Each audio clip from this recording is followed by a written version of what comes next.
در مؤسسه عالی تعلیمی کشور در دوره ملاقات اساسگذاری سال وحدت ملی پیشوای ملت پرزیدنت جمهوری تاجیکستان محترم امامعلی رحمان با اهل علم و معارف کشور شورابینی‌های گوناگون علمی و معرفتی برگزار کرده می شود. ضمناً در تالار اساسی بینای مرکزی دانشگاه ملی تاجیکستان همایش جمهوری علمی نظریوی در موضوع سهم پیشوای ملت در رشد اقتصادی رقمی و تنظیم روندهای دموگرافی برگزار گردید. گزارش همکارانمان در این باره.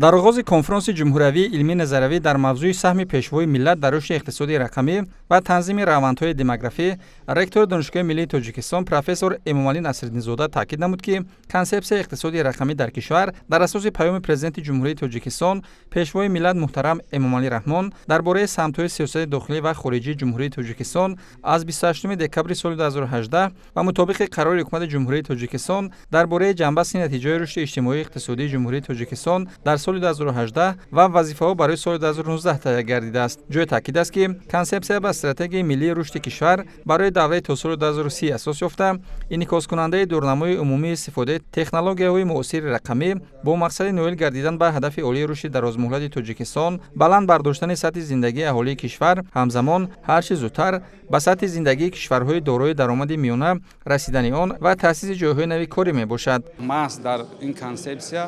تطبیق اقتصادی رقمی در سه مرحله یعنی که تطبیق کرده شود باید مرحله یکم از سال 2020 تا سال 2025 که در این مرحله باید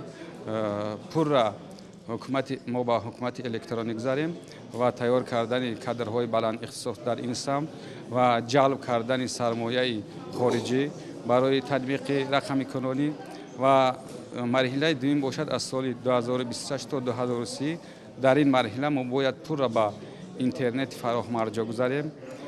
و مرحله سوم باشد از سال 2030 تا 2040 می باشد که در این مرحله باید پر تمام ساحه‌های اقتصادی ملی یعنی که با رقمی کنونی شوند و اینچنین ما باید درآمدی رقمی کنونی که در اینجا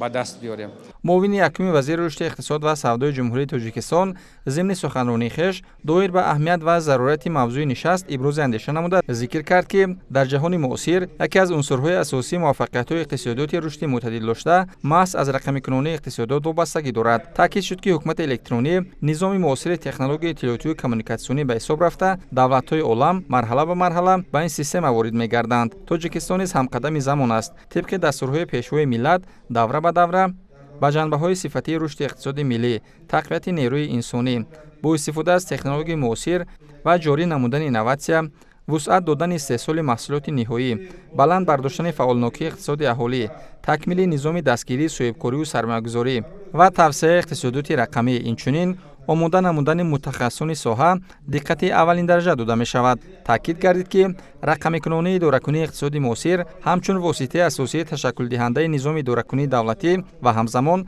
تأسیس دهنده اقتصاد اینوواسیونی در تحقیق عمیق پهلوهای اینستیتوسیونالی، انتخاب شکل و اصولهای مفید چاره‌بینی‌های تشکیل اقتصادی مهم است.